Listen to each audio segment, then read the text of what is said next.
Most people panic the moment the economy begins to shake. Prices rise, currencies lose value, layoffs increase, and suddenly fear spreads faster than the crisis itself. Families begin cutting expenses in desperation. Investors rush to sell assets. Workers cling to salaries that shrink month after month, while inflation silently devours their purchasing power. And in the middle of all this chaos, one question always emerges. Why do some people collapse during economic crises while others seem to become even stronger? The answer is uncomfortable because it exposes a truth modern culture rarely wants to admit. Most people prepare for comfort, not for disruption. They build lifestyles instead of structures. They consume during seasons of abundance as if prosperity will last forever. And when the storm finally arrives, they discover they were never financially secure in the first place. They were only temporarily comfortable, but biblical wisdom presents a completely different model. Joseph did not become powerful because he avoided crisis. He became powerful because he understood crisis before everyone else did. While Egypt celebrated 7 years of abundance, Joseph was thinking about the years nobody could yet see. While people were eating, spending, expanding, and assuming the future would always look like the present, Joseph was quietly building reserves, organizing storage systems, and preparing for economic collapse long before it arrived. That is the part most people miss when they read his story. Joseph was not simply interpreting dreams. He was building an economic survival system. He understood something modern society forgot. Prosperity without preparation eventually becomes vulnerability. And this is why biblical wealth thinks differently about inflation, recessions, shortages, and financial fear. The wealthy in Scripture did not trust stable economies. They trusted wisdom, preparation, structure, and stewardship. They understood that economies rise and fall, nations expand and collapse, currencies strengthen and weaken.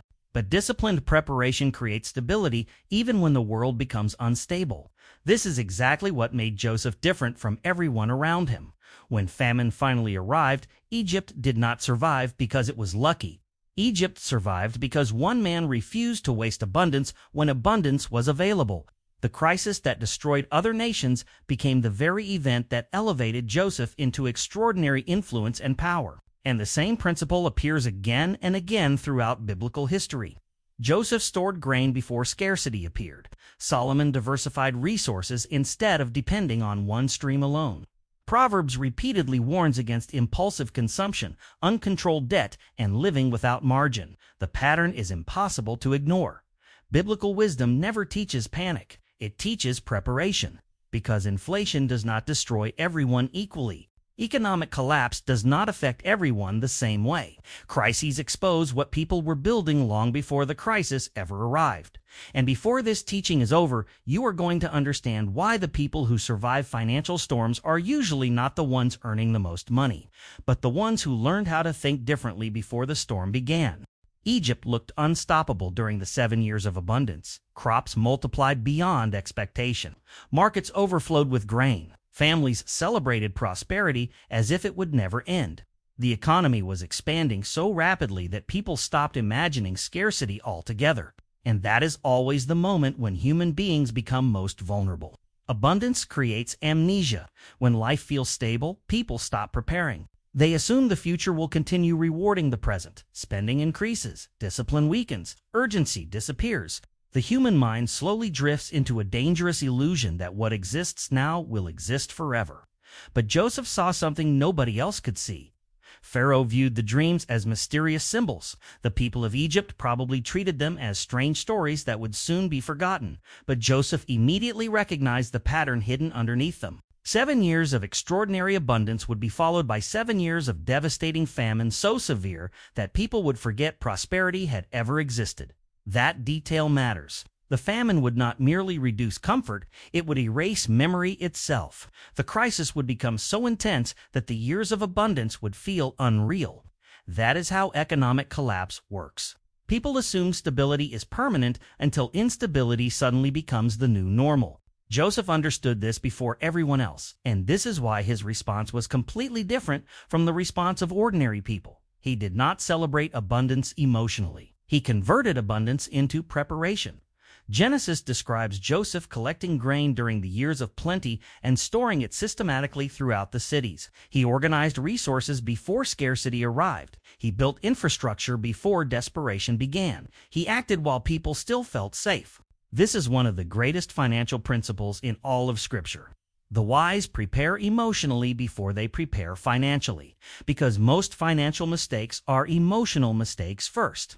People overspend because abundance makes them feel invincible. People ignore risk because comfort lowers awareness. People assume high income equals security while simultaneously building lifestyles that collapse the moment conditions change. Joseph refused to think like that. He treated abundance as temporary stewardship, not permanent ownership. And this is exactly why biblical wealth does not fear inflation or crisis the same way modern society does. Fear usually comes from unprepared dependency. The person living paycheck to paycheck fears inflation because rising prices immediately threaten survival. The person drowning in debt fears recession because income interruption becomes catastrophic. The person consuming everything they earned fears uncertainty because they built no margin between themselves and disaster. Joseph built margin before the emergency arrived. That is what made him powerful. When the famine finally began, Egypt was no longer reacting emotionally. It was operating from preparation. While surrounding nations entered panic, Joseph entered influence. People traveled from distant lands just to access the reserves Egypt had stored under his leadership. The same crisis destroying other economies became the very event that transferred wealth, authority, and dependence toward Joseph. And this reveals something most people never understand about economic history. Crises do not simply remove wealth. Very often they transfer wealth toward the prepared. Most people believe financial collapse begins with inflation, recession, or rising prices, but biblical wisdom reveals something deeper. Economic collapse usually begins long before the crisis appears publicly. It begins inside the habits, structures, and dependencies people build during comfortable seasons. The modern system trains people to survive 1 month at a time, work, consume, repeat. And because this cycle feels normal, few ever stop to ask a terrifying question. What happens if the machine slows down? What happens if prices rise faster than salaries? What happens if debt payments remain fixed while income becomes uncertain? What happens if an entire economy built on consumption suddenly loses stability? This is where the illusion breaks. Most people think they own their lifestyle. In reality, their lifestyle owns them. Their house payments, car payments, subscriptions, loans, credit cards, and constant financial obligations create invisible chains around every decision they make. So when inflation rises, panic rises with it because there is no margin left inside the system they built. And Proverbs warned about this thousands of years ago. The borrower is servant to the lender. Notice the language carefully. Scripture does not describe debt as inconvenient. It describes debt as servitude, because debt transfers future freedom into present consumption. Every financial obligation reduces flexibility before the crisis even begins. That is why modern people fear economic downturns so intensely. Most are not afraid of inflation itself. They are afraid of exposure. Inflation simply reveals how fragile their structure already was. Joseph understood the danger of fragility. He did not build Egypt around endless consumption. He built reserves, storage, distribution systems, strategic planning. He assumed disruption would eventually arrive because wise people understand cycles. Prosperity and scarcity move in seasons. Expansion and contraction are both part of economic reality. But modern culture teaches the opposite. It teaches permanent growth, permanent spending, permanent upgrading, permanent dependence on future income. And this creates a psychological trap where people slowly lose the ability to delay gratification. The moment extra money arrives, it disappears. Raises increased spending, abundance increases lifestyle expectations. Very few convert prosperity into long-term protection. This is exactly why inflation becomes devastating for ordinary households. Not because prices rise alone, but because there is no structure underneath the income. No reserves, no liquidity, no flexibility. No preparation, just continuous financial pressure requiring everything to keep working perfectly all the time. But But life never stays perfect forever. Recessions come, industries change, currencies weaken, jobs disappear, unexpected emergencies arrive without warning, and when they do, the difference between preparation and dependence becomes brutally visible. The person with no margin enters survival mode immediately. Fear begins controlling decisions. Assets are sold emotionally. More debt is created trying to maintain appearances. Stress destroys peace inside the home, and slowly the crisis becomes larger psychologically than economically. Joseph escaped this trap because he never built Egypt's survival around emotion. He built it around disciplined stewardship before the crisis ever appeared. And that is the difference between people who survive economic storms and people who become controlled by them. Joseph's system was not built on optimism. It was built on structure. That is the difference modern culture struggles to understand. Most people approach money emotionally. When they feel secure, they spend aggressively. When they feel afraid, they panic and retreat. Their financial life constantly swings between confidence and fear because it has no stable architecture underneath it. But biblical wealth was never designed around emotion. It was designed around stewardship. Joseph stored grain during abundance because he understood something powerful. Prosperity is not permission to consume everything. Prosperity is an opportunity to prepare wisely before conditions change. And this same principle appears again later in the wisdom associated with Solomon. Ecclesiastes teaches, "Give portions to 7, yes to 8. For you do not know what disaster may come upon the land." That was not simply spiritual poetry. It was economic strategy. Solomon understood diversification long before modern finance gave it a name. Land, business, liquidity, multiple streams, distributed risk, maintained reserves. These were not accidental patterns. They formed a protection system designed to survive uncertainty. That is why biblical wealth does not fear inflation the same way fragile systems do. Inflation destroys idle dependency first. It punishes people whose entire survival depends on a single income source, a single economic condition, or constant stability.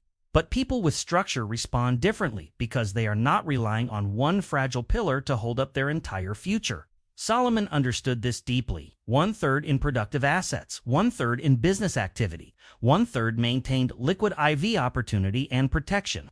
This created balance between growth and survival. While others either hoarded fearfully or overcommitted recklessly, biblical wisdom maintained flexibility. And flexibility becomes extremely powerful during economic instability because crises reward liquidity. When markets panic, desperate people begin selling valuable assets cheaply just to survive. Businesses fail, properties become available, opportunities appear everywhere, but only people with reserves can move while everyone else freezes in fear. That is exactly what happened during Joseph's famine. The crisis did not weaken his influence, it expanded it. While entire nations collapsed into desperation, Joseph controlled storage, distribution, and provision. People traveled to Egypt because preparation had turned one nation into the center of survival. The famine transferred dependency toward whoever had prepared before the disruption began, and this pattern repeats throughout history. The prepared buy while others panic, the disciplined act while others freeze, the structured survive while fragile systems collapse. This is why biblical wealth focuses so heavily on stewardship instead of appearance. Modern culture teaches people to look rich. Scripture teaches people to build resilience. There is a massive difference. A person can appear wealthy while being completely exposed financially. Expensive lifestyle, high income, endless consumption. No reserves, no margin, no liquidity. One interruption away from collapse. But biblical wisdom values stability more than image. Joseph did not spend 7 abundant years proving how prosperous Egypt had become. He spent those years building systems strong enough to survive what was coming next. And that is the hidden secret behind why the rich in Scripture did not live in constant fear of inflation, recessions, or uncertainty. They expected cycles. So they prepared for them before everyone else did. Crises reveal who was building reality and who was only borrowing stability from the moment. That is why prepared people often grow stronger during economic collapse, while others become trapped in survival mode. The difference is rarely intelligence alone. It is usually emotional discipline combined with long-term preparation. Joseph understood this perfectly. When famine finally spread across the region, something remarkable happened. The same people who ignored preparation during abundance suddenly depended entirely on those who had prepared ahead of time. Egypt became the center of provision because Joseph had transformed abundance into reserves before scarcity arrived, and this is one of the most uncomfortable truths about economics. Crises transfer power. They expose weak structures and reward resilient ones. During stable times, almost everyone appears financially competent because the system itself is supporting them. Credit flows easily, consumption feels safe, jobs feel permanent, debt appears manageable. But once pressure enters the economy, hidden fragility suddenly becomes visible everywhere. The people living with no reserves panic first. The people overloaded with debt freeze first. The people depending entirely on one source of income fear every disruption. And fear changes behavior immediately. Fear forces bad decisions. People sell valuable assets at terrible prices simply to survive another month. Investors abandon long-term positions emotionally. Families accumulate even more debt, trying to maintain lifestyles they can no longer sustain. Businesses without liquidity collapse under temporary pressure because they built for expansion but never prepared for contraction. But prepared people see the exact same crisis differently. Because preparation creates emotional stability, and emotional stability creates strategic clarity, while others panic. This is why biblical wisdom constantly emphasizes patience, stewardship, and discipline instead of emotional reaction. The prepared person does not need to make desperate decisions because they already built margin before the storm arrived. Joseph never entered panic mode during famine because the preparation phase had already happened years earlier.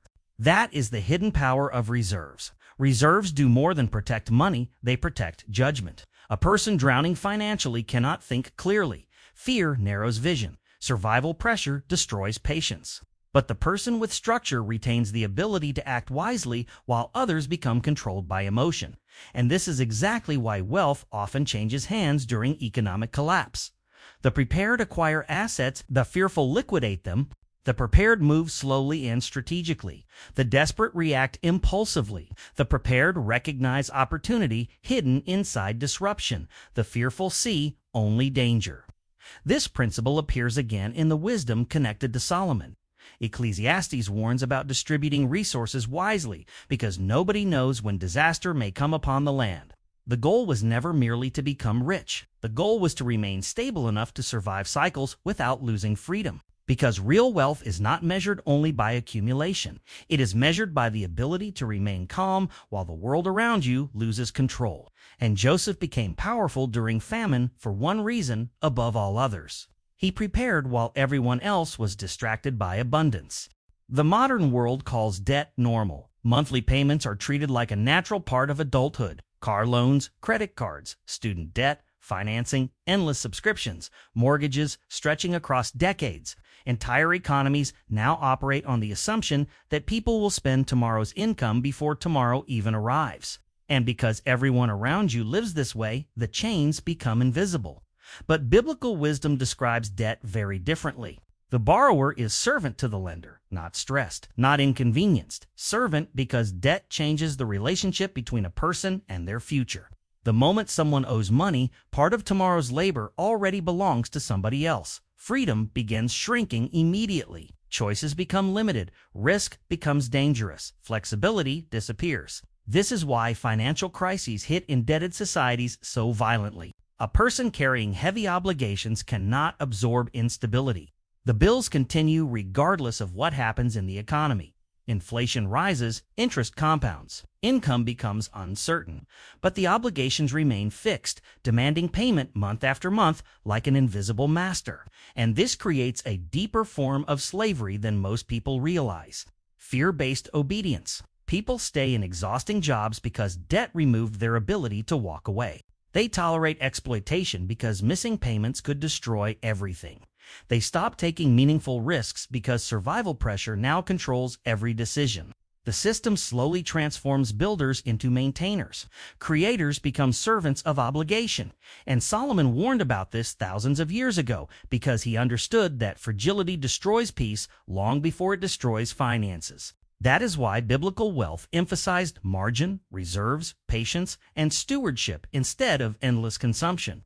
Joseph prepared during abundance specifically so Egypt would not become desperate during scarcity. He understood that desperation forces bad decisions, and modern financial culture thrives on desperation. Consume now, borrow now, upgrade now, worry later, but later always arrives.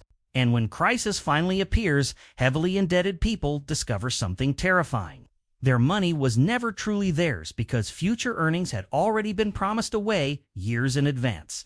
This is why prepared people experience crisis differently. The person with reserves can remain patient. The person without margin becomes reactive immediately. One thinks strategically, the other thinks emotionally.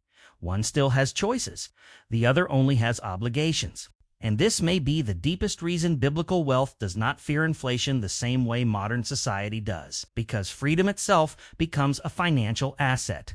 The less dependent a person becomes on debt, constant consumption, and fragile systems, the more resilient they become during uncertainty. And resilience creates peace even while economies shake around them. Joseph never promised that crises would disappear. Solomon never taught that wise people would avoid difficult seasons. And Scripture never says that faithful people are immune to economic collapse. What biblical wisdom teaches instead is something far more powerful. Preparation changes your relationship with uncertainty. Most people spend their lives trying to predict the future perfectly. Joseph did something different. He built a structure strong enough to survive multiple futures. That is why famine did not destroy him. The crisis simply revealed the wisdom of the system he had already built years earlier. And this is the lesson modern society desperately needs again. Inflation is not merely an economic event, it is a revealer. It exposes overconsumption, dependency, lack of margin, emotional spending, uncontrolled debt, and fragile financial foundations. It reveals who built their life entirely around stability and who quietly prepared for instability long before it arrived. Joseph prepared before the famine. Solomon diversified before disaster. Proverbs warned against haste, impulsiveness, and financial slavery long before modern banking systems existed. The pattern is consistent across Scripture. Wisdom builds slowly, foolishness reacts emotionally, and the difference becomes painfully visible during hard times. That is why biblical wealth is ultimately not about greed. It is about stewardship. It is about building a life that remains stable when fear spreads everywhere else. A life with enough structure, enough discipline, enough margin, and enough wisdom to continue operating calmly while others lose control, because calm itself becomes an advantage during crisis. The prepared person does not need to panic when prices rise. They do not need to sell everything emotionally. They do not need to beg the system for survival. They already built reserves, flexibility, and resilience before uncertainty arrived. And maybe that is the real reason Joseph became so powerful during famine. Not because he was lucky, not because he avoided hardship, but because he understood a truth. Most people only learn too late. Abundance is temporary. Cycles are inevitable. Preparation is wisdom. And the people who survive economic storms are usually not the ones who earn the most during good times. They are the ones who learned how to think differently while everyone else was distracted by comfort. So now the question becomes personal. If disruption arrived tomorrow, would your current structure protect you or expose you? Because the next crisis will not only test economies, it will reveal who spent years consuming and who spent years preparing with wisdom.